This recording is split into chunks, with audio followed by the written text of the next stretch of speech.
from Team Ida Bros, and I'm coming at you with uh, the first video in a long time, and this is actually going to be, I believe, the channel's first YGO Pro replay video. And as you're probably told by the title there, this one's going to be about Gladiator Beast or GBs. And I'm sure out of the three people that end up watching this video, maybe one probably has seen some of the old videos. We're going back like 7-8 years to be honest, so maybe nobody. But I was really big into Gladiator Beast around like 2010, 2011. I played the deck at 2010 Nationals, which was a pretty awesome experience. Ended up not making top cut, but it was not by that much. Like, it was decent. Anyways, super big fan. A lot of videos in the past. I saw the new support, and I thought, hey, I need to try this out. So we're going to jump into the replays. I'm going to go a little bit quick because I'll be honest, this is going to be the second time that I've recorded this, and the first time ended up being 30 minutes. Nobody wants a 30-minute video, so, here we are. Take two. Coming in, we're going to go through one of these guys. I'm not playing this dragon anymore. You'll see why. I mean, it's cool, but it's not super relevant. So we went Hornet Drones into normal monster, or the token rather, got us into the dragon. We went and got our Panther out, got the comeback to get into the Darius, used Panther to tag it out. Then I essentially cleaned out my hand, right? Ended with this quest, got the comeback back, and now we got Tamer Editor, plays on days, right? Like, we got into this. Now, here's something that I will pause for just a second. Because it is something that you'll see throughout one of the other videos. I won't stop about it then to save time. I'll stop about it now. So this guy is something I'm testing. We'll get into the deck profile in a couple moments here, but it's cool. Essentially, I'm like, hey, we go into Hope Harbinger, right? Because I don't have a hand to make Herc live. Like, Tamer Editor is an 8, Herc is an 8. Let's go into Hope Harbinger, and then I saw this get announced. I don't know. I saw it on the internet. It was on the internet, and essentially it gets you into Hope Harbinger anyways, and it gives you an option for what we put under there. Another number 62, which can push further if you want to. That was pretty much the end of it, which sucks. They scooped up. Essentially, I had four negates, I believe, right? Because this ended up giving me maybe only 3 negates still. There was a good amount of negates on Appaloosa. We had our 1 monster negate on our new fusion, and we had our 1 spell negate. Like, apparently life wasn't worth living at that point. So that's duel 1, duel 2. We're going to have a similar kind of path here. So this is against, it looks like a Danger Dark World. We're going back into Hornet Drones. This time we're going to go Link Spider. So this is one of my favorite things. The best thing about Hornet Drone, in my opinion, in this deck is Link Spider to get into Panther. So we had the Rabbit. So even if they were to stop anything I did prior to this point, like, Rabbit still would have gotten me into Panther. Now we're kind of doing our regular shenanigans. Atrix is one of the new guys. It dumped Augustus from my deck to make it a level 8, which allowed us to do, the same play. We used Tamer Editor to get in Appaloosa. We had the recursion to get it back. We ended on the same board as we did last duel. So it's fairly consistent, though it did require some extenders. Now, I went and I negated the danger with my GB instead of Appaloosa. Correct me if I'm wrong here, guys. I know it will happen, but I believe the summon, like, if I negated with Appaloosa, it would just essentially not do anything, right? Because it would just reveal again. There's not a limit on that. So I got it. He went into the Reborn. Forgot the second effect, which is super cool with the GB fusion, which I feel is vastly overlooked. He made it went Bigfoot and tried to swing with it, but like, we have 2 separate monster attack, 2 attack redirects, I guess I should say. The GB and the Hope Harbinger. I used the GB to essentially make his Bigfoot attack him, which made it so the Monster Reborn served no purpose. I didn't negate it because Bigfoot wouldn't have done anything by itself. So I thought the negate would be more important to save. So there's that. The next play, or next duel, is against this new some more deck. And we can see he has an Availer. So let's see where he does that Veiler. So as we saw, he did the Veiler on the Rabbit, which, made it so I ended with one less GB than like 100% optimal, but like it didn't matter because I could go into Panther anyways because of opening with die. And this is why I like Augustus so much, is I went to Augustus, and Atrix. And like that, and again, I noticed this the last time I was kind of shooting the video and it went way too long.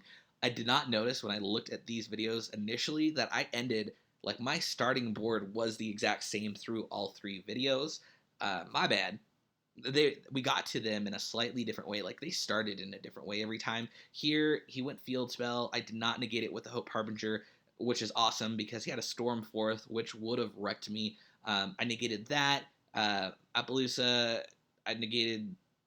I don't know. Honestly didn't know what any of these cards did. So I negated what I could with Appaloosa. He activated this Darkness some work from his hand. I thought that one was probably going to be the one that was worth sending to the graveyard with my GB.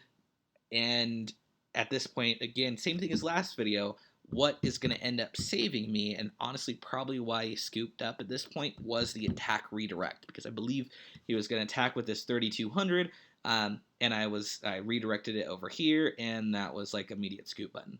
So there we are. Those are our 3 games, and let's jump into the profile.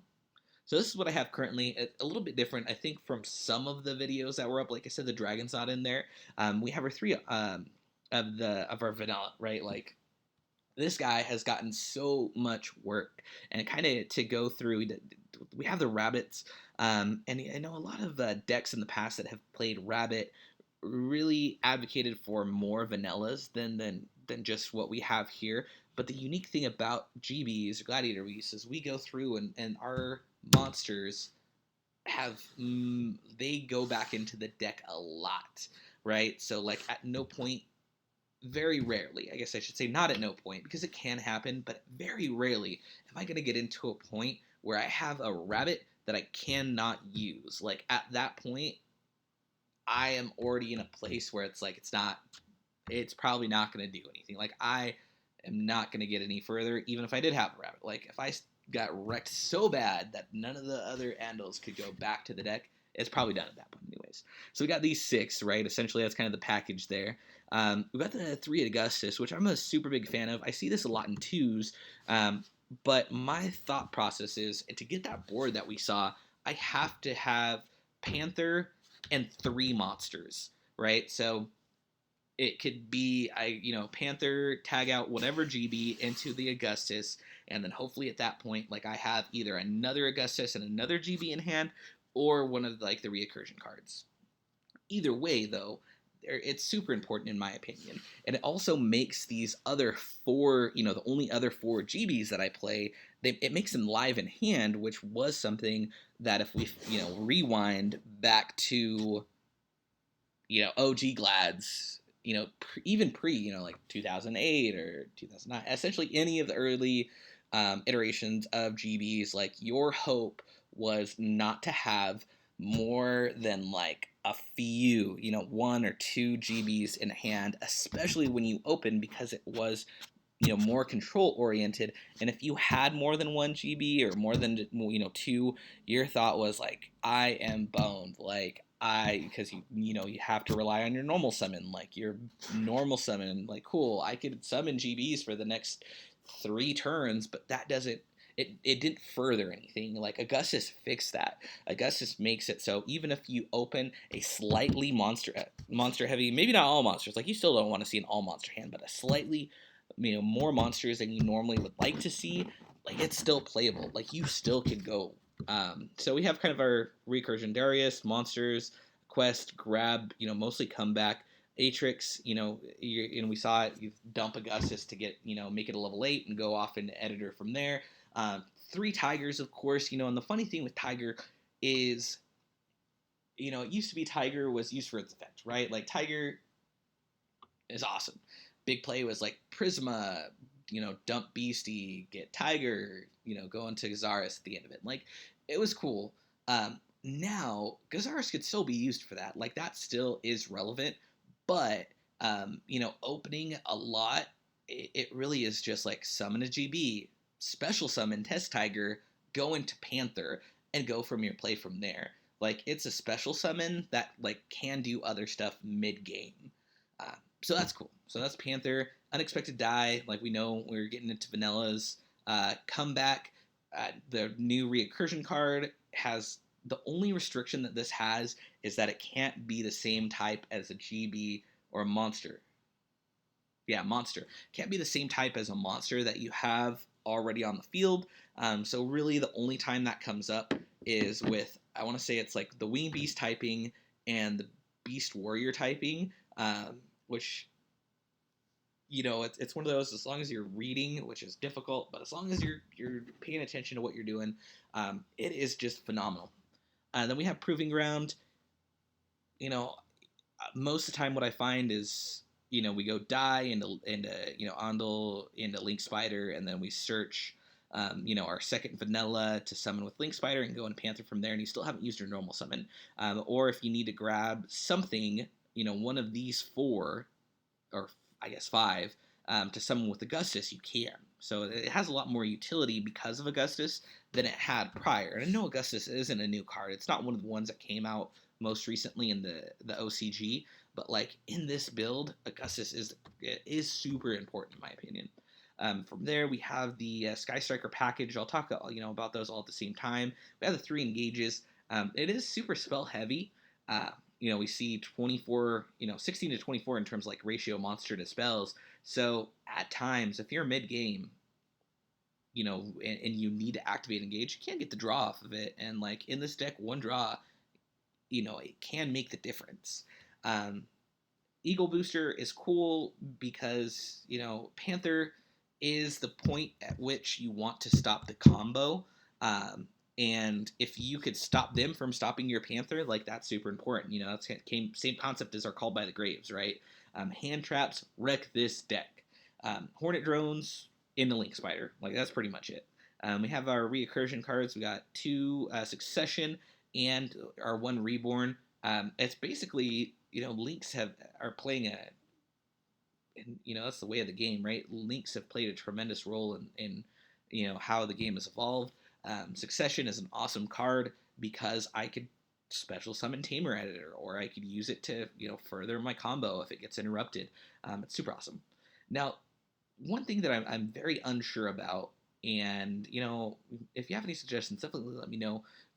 Gladiator Rejection is a great card. It you special summon, when you tag in from the deck, when you special summon something from the deck, and that could be either by the old GB mechanic or Unexpected Die or Rescue Rabbit, like all of those make this card go off. You get another GB with a different name, which we know we need at least 3 extra monsters to go into the good line of play, and this helps. And it also makes it so your opponent cannot target Gladiator Beast monsters with effects, which also is really good. Only thing is, by itself, it does nothing. Like, it doesn't do anything unless you are already in a position, like in a good position, right? It's like it's almost like it's a win more card. Honestly, I think that's what it is. Like, it will help further it, but if you draw more than one, or if you're like not already in a favorable position, like it doesn't do anything. Or you have to sit on it. Like it doesn't. Yeah, that's pretty much it. Extra deck, we are testing some stuff. Now I have one of each for our Gazaris, our Herc, and our cannot pronounce this dude's name. Only thing that ever stands out to me is the last part of it when I have to spell it out is anus. That's how I remember it. That's a little much. But dude is amazing. So he's cool. 2 editors because I feel like editor along with Panther, those are going to be the most important extra deck monsters because they allow you to go further. Without them, you would have it wouldn't be the same thing. So we have those. Now these are 2, and I mentioned it during the profile itself, 2 cards that I'm testing And, if something were to come up and it was like, hey, these are better, if there's suggestions or I look through it and I'm like, hey, these are better cards, these two, 97 and 63, 62 rather, those would be the first ones to go because ultimately it just makes it so in that line of play, and we saw it in the video, I have an extra 3,000 body on the board, which is cool. But it's not the most important thing. I get it. Like where the game is, we're not in a state where like whoever has the most beaters is like automatically the winner. It's not like that, and I get that. But for the time being, I think it's a good test. And then 62. Usually we're gonna go 97 into Hope Harbinger, right? But in a situation where you're going second and for whatever reason, like you could push, um, instead of going to Hope Harbinger, you could always go into 62 and, maybe the attack difference helps. From there, we have 2 Appaloosa. Again, this is something that can go down to 1 depending on what ratios that you want to shift. This guy is super cool. Our 10U, apologize if I wrecked the name, monster. It's a rank 3. It comes up rarely, but when it does, it's cool. It has 3 downward facing arrows, which I think probably is the most relevant part of it. But there's some destruction. There's some can be destroyed by battle with an effect monster. There's some okay stuff. 2 Panther. This I think this probably single card was the best support. Like comeback is a close second. Like, and then the fusion, close third, at least in my opinion. Like, that's how the order would go. Panther just makes everything so much more consistent. And the fact that it doesn't have to be 2 Gladiator Beast cards, it just needs one of the 2. I think even more so. I think if it was like 2 GBs, the consistency and like the allure, in my opinion, like I would have played it no matter what, right? But like, it's just such a good card. And the funny thing is you could see it, like there's ways that I could see that it could be more broken, like if it wasn't a hard once per turn, which it is. Like if it wasn't a hard once per turn, it would be nuts. It would be like a 3 of, I would say, yeah, this is going to be tier 1 no matter what. As of now, like I wouldn't say that. Like I'm not delusional enough to be like, yeah, GB's going to come back and it's just going to, just going to wreck. I think it can be, maybe a 2, maybe a 1.5. I don't know, man. Like I haven't been super into playing competitive for a long time. I keep up with it, but like I'm not gonna be like somebody like, yeah, this Cliff Wart, like Cliff Wart is going to be like the absolute best deck because X, Y, and Z happen on the ban list. I'm not gonna do that with GBs and their new support. Like if it happens, cool. I don't think it will as much as I would like it to, or maybe not because prices would be they're already getting crazy, but whatever. Next one, Link Spider. When we saw it, Link Spider helps us get into Panther and makes it so either we don't have to use a normal summon if we get a die or Hornet drones, or it makes it even if we use our normal summon, like we can get the ball rolling. Link Spider is super important. The Link Haribo, Link Haribo was good, and I mean honestly, we're only using it with Hornet drones, right? There's no other way to get into it, but it's good by itself. It's also good because Bo Appaloosa, it can't use a token. So if you're in a situation for whatever reason where you have this token chilling, like Link Haribo, and then you could use it if you need to help get the Appaloosa out, like if that's what it is. From there, this side deck cards, this is not finished. This is just me looking at potential cards and being like, okay, what can I put in here? So pay no mind to this. That's it, for the time being here. Hopefully this was not 30 minutes. I really appreciate whoever of the, 3 people maybe that are going to watch this. If you're already subscribed, awesome. If you are, maybe this will make you not hit the unsubscribe button. If not, thanks for your time. But again, this is Jake from Team Ida Bros signing out. Appreciate your time. Peace.